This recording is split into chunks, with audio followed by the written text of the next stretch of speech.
जहां तक बांग्लादेश का सवाल है, बांग्लादेश के हिंदुओं के साथ हम खड़े हैं, पूरा देश खड़ा है। मुझे विश्वास है कि हमारे प्रधानमंत्री जी के नेतृत्व में वहां के हिंदुओं को भी सुरक्षित रखने का काम हमारी सरकार करेगी। गुरुद्वारे में आकर के मत्था टेका, कैसे देखते हैं उनके?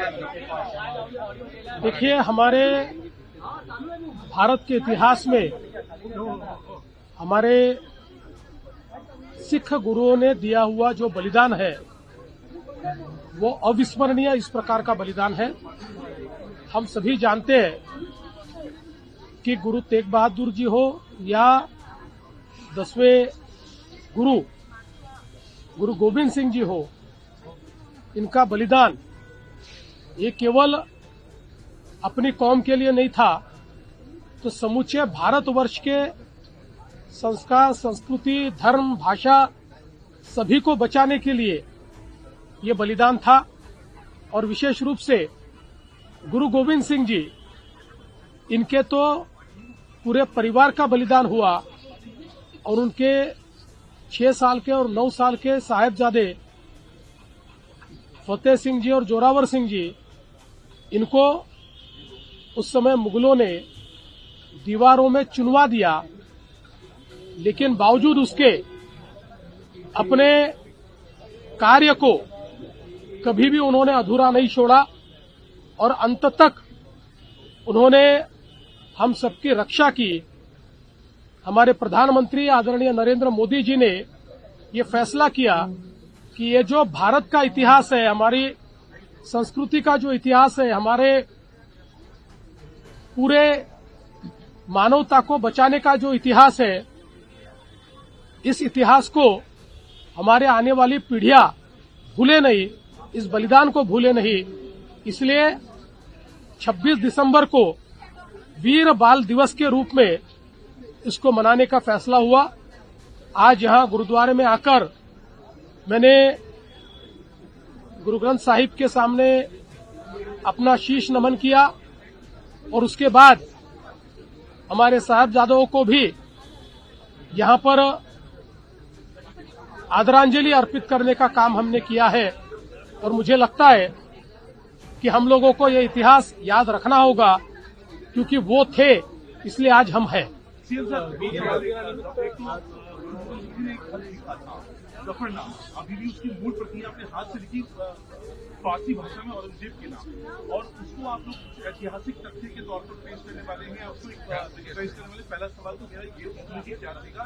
दूसरा, बांग्लादेश में जो हो रहा है हिंदुओं के बाद, उसको लेकर मेरा एक सवाल है। देखिए, जफरनामा एक ऐसा इतिहास है कि जो एक और मुगलों के अत्याचारों को परिभाषित करता है, वहीं उसका कितनी शालीनता के साथ, लेकिन कितनी कड़ाई के साथ गुरुजी ने प्रतिवाद किया, इसका भी वो एक बहुत ही ऐतिहासिक इस प्रकार का दस्तावेज है। और मुझे ऐसा लगता है कि निश्चित ही हमारे स्वर्णिम इतिहास को हमारे सामने लाने का काम उसके माध्यम से हो रहा है। जहां तक बांग्लादेश का सवाल है, बांग्लादेश के हिंदुओं के साथ हम खड़े हैं, पूरा देश खड़ा है। और मुझे लगता है कि अब अंतर्राष्ट्रीय समुदाय अगर इस बात पर चुप रहेगा तो वो लोग कितने सिलेक्टिव है, उनके लिए धर्मनिरपेक्षता, सेक्युलरिज्म ये कितनी सिलेक्टिव है, ये उसमें से ध्यान में आएगा। लेकिन मुझे विश्वास है कि हमारे प्रधानमंत्री जी के नेतृत्व में वहां के हिंदुओं को भी सुरक्षित रखने का काम हमारी सरकार करेगी। औरंगजेब की बात आपने कही, और मुगलों के क्रूर शासकों में से एक थे। उसी औरंगाबाद जो अब छत्रपति संभाजीनगर हो गया है, वहां पर एक मामू को लेकर के शिवसेना यूबीटी के भीतर जिस तरीके का विवाद पैदा हो गया है, उसे कैसे देखते हैं और कितनी तुष्टिकरण की राजनीति देखिए, उद्धव ठाकरे जी और उनकी सेना उबाठा, इसका असली चेहरा और चरित्र इस बात से सामने आया है, जिनको उन्होंने सत्ता के लालच में प्रवेश दिया है, देश विरोधी, धर्म विरोधी, मानवता विरोधी काम करने वालों को केवल मतों के तुष्टीकरण की नीति के लिए अगर वो साथ में लेंगे तो जनता ही इसका जवाब देगी। युतीची घोषणा कधी होती साहेब? आज आपल्या सर्वांना माहिती आहे की आपले पंतप्रधान माननीय नरेंद्र मोदीजींनी वीर बाल दिवस हा घोषित केलेला आहे आणि गेले काही वर्ष तो आपण या ठिकाणी साजरा करतो। शीख समाजाचे 10वे गुरु गोविंद सिंगजी यांचा संपूर्ण परिवार हा शहीद झाला, त्यांनी बलिदान केलं आणि आजच्याच दिवशी त्यांचे 2 सुपुत्र साहेबजादे जोरावर सिंगजी आणि साहेबजादे फतेसिंगजी 6 वर्षाचे आणि 9 वर्षाचे यांना मुघलांनी भिंतीमध्ये चिरडून टाकलं आणि त्यांचा खात्मा केला।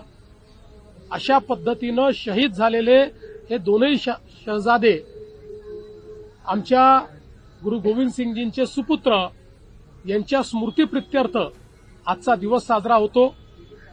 आणि आपल्याला कल्पना आहे की आमच्या सिखांच्या गुरूंनी ज्या प्रकारे धर्म आणि मानवता वाचवण्याकरता बलिदान दिलेलं आहे, हे जगाच्या इतिहासामध्ये अत्यंत वेगळं अशा प्रकारचं आहे।